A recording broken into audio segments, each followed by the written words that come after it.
Денеска православната црква ги празнува светиот пророк Наум и светиот Филарет Милостив.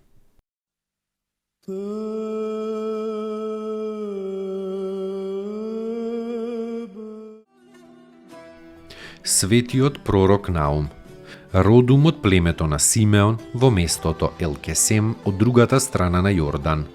Живеел 700 години пред Христа. 200 години по пророкот Јона ја прорекол пропаста на Нинивија. Заради проповедта на Јона, ниневијаните се покајале и затоа Бог ги поштедил и не ги погубил. Но со време тие заборавиле Божјата милост и повторно се расипале. Пророкот Наум им ја прорекол пропаста, па бидејќи не се покајале, не биле ниту поштедени. Од земјотрес, поплава и од оган пропаднал целиот град, така што повеќе местото не се препознавало.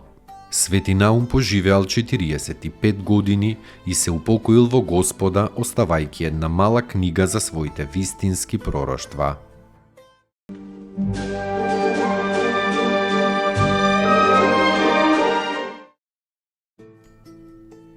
Поуки од светите отци. Човекот не живее за да ја најде среќата, туку вистината. Тежок и тесен е патот до вистината, но оние што ја посакуваат ја наоѓаат и вистината ги ослободува. Вистината е личност, Богочовекот Исус Христос. Архимандрит Никодим Солунчев.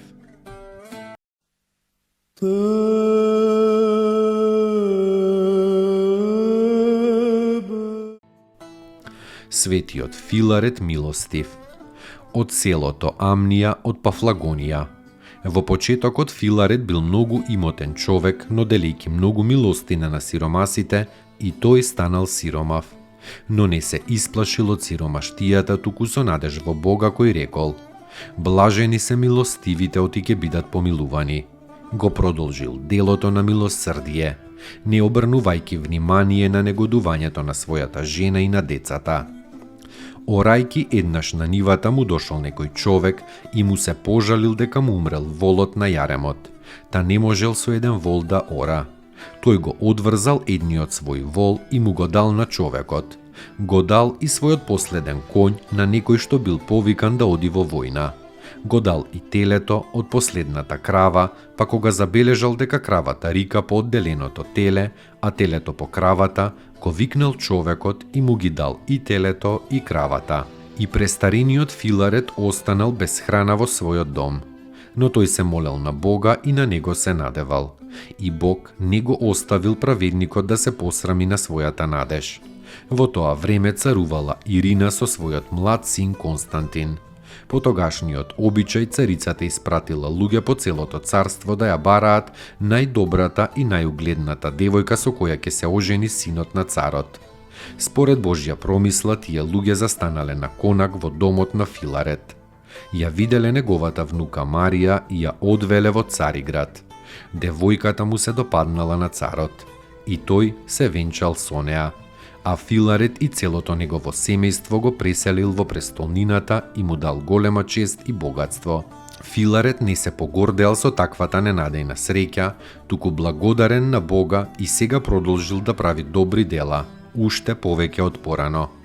Така правел до својата смрт. Во 90-тата година ги повикал своите деца, ги благословил и ги поучил да се држат до Бога и до Божјиот закон и со предвидлив дух, како некогаш праотецот Јаков на секого му прорекол како во овој век ќе проживее.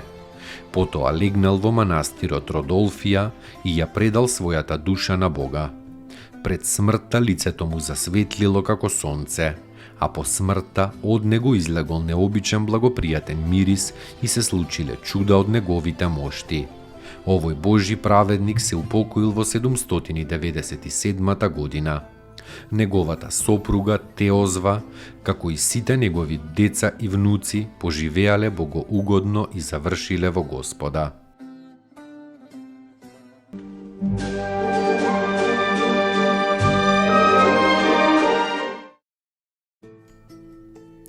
Поуки од светите оци. Поуки од светите оци. Не плашете се од злото што е надвор од вас, но од злото во вас. Надворешното зло е допуштено и контролирано од Бог, бидејќи е Седржител. Но ние сме одговорни за злото во нас. Откако ќе ги видиме последиците на злите мисли, сваќаме дека е потребно да сме трезвени и внимателни. Митрополит Христифор Јордански.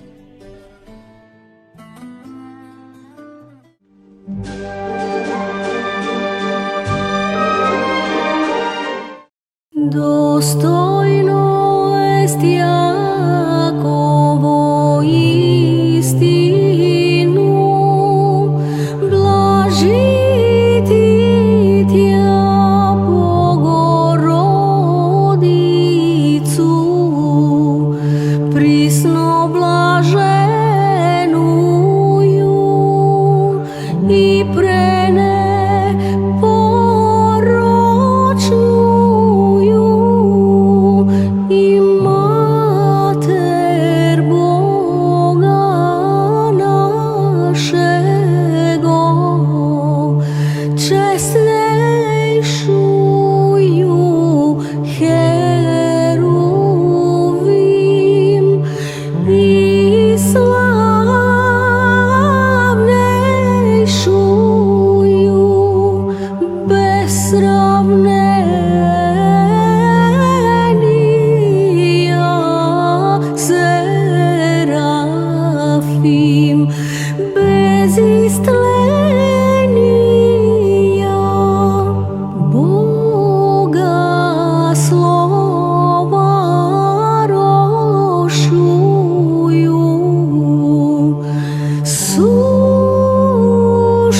Поуки од светите оци. Љубовта има три ипостаси: девственост, познание и светост. Без девственоста љубовта не е милост, но е земска, себичност и страст. Без познанието љубовта не е мудрост, но е лудост. Без светоста љубовта не е сила, но е слабост. Господи, удостој ме со љубовта, со која Ти живееш и живот даваш. Удостој ме со Твојата љубов и ќе бидам слободен од сите закони. Всели ја во мене Твојата љубов и таа љубов ќе ме всели во Тебе. Свети Николај Велимировиќ.